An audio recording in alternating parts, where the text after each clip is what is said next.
Վերջերս հարցազրույցի ժամանակ դուք ասում եք, լավ է ինչա զիջել, որ Հայաստանի Հանրապետությունը, թող ասեն ինչա զիջել Հայաստանի Հանրապետությունը։ Չեմ սխալվում, չէ՞, նման հարցադրում էի հնչեցնում։ Հիմա ես ընդամենը մի քանիսը թվարկեմ, որից հետո ես կակնկալեմ, որ գոնե մեկ զիջում ադրբեջանական կողմից կասեք։ Առաջինը 2020 թվականի նոյեմբերի 9-ից հետո, դեկտեմբերի 17-ին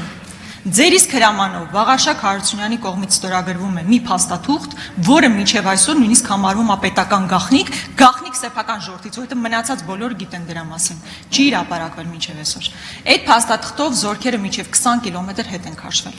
որի արդյունքում մենք լրջագույն անվտանգային խնդիրներ ենք ունեցել, հատկապես հենց Սյունիքի այդ սահմանի երկայնքով։ Հանձնվել է Գորիս-Կապան ճանապարհը։ Հիշում եք, այդ ժամանակ ադրբեջանցիները նույնիսկ GPS-ով գալիս էին, ասում էին մեր հենակետը այստեղ պետք է լինի, ու կանգնում էին, ու դիմացից որևէ մեկը չկար, որ արձագանքեր։ Զիջվել է Կապան-Ճակատեն ճանապարհը։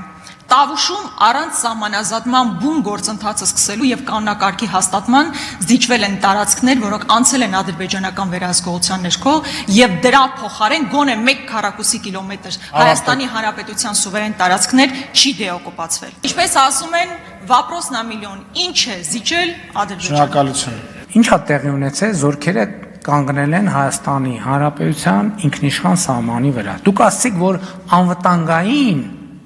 խնդիրներ ենք առաջացրել, լրջագույն խնդիրների առաջ ենք կանգնել։ Այդ են եզակի հատվածներից է, որ 2020 թվականի նոյեմբերի 9-ից էսկոմ հրադադարի ռեժիմի խախտման մի հատ դեպք չի եղել, մի հատ դեպք է եղել, այդ վերջին հայտնի դեպքը, որտեղ էլի շատ բան իրավիճակ էր։ Մեծ հաշվով ոչ մի հրադադարի ռեժիմի խախտման դեպք չի եղել։ Այդ որոշման արդյունքում այսօր Երևան-Կապան օդանավը թռնում է եւ վերադառնում է։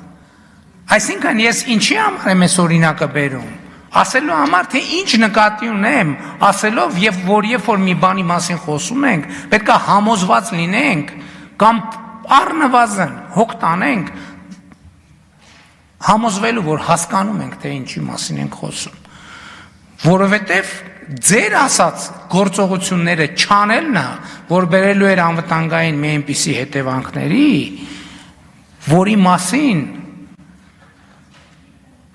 խոսելու առիթները չգիտեմ որտեղ են լինելու։ Այդ որոշումները, որ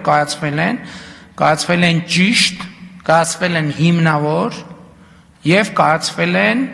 ապահովելու համար անվտանգությունը եւ ծառայել են իրենց նպատակին, այս է ամենակարևորը։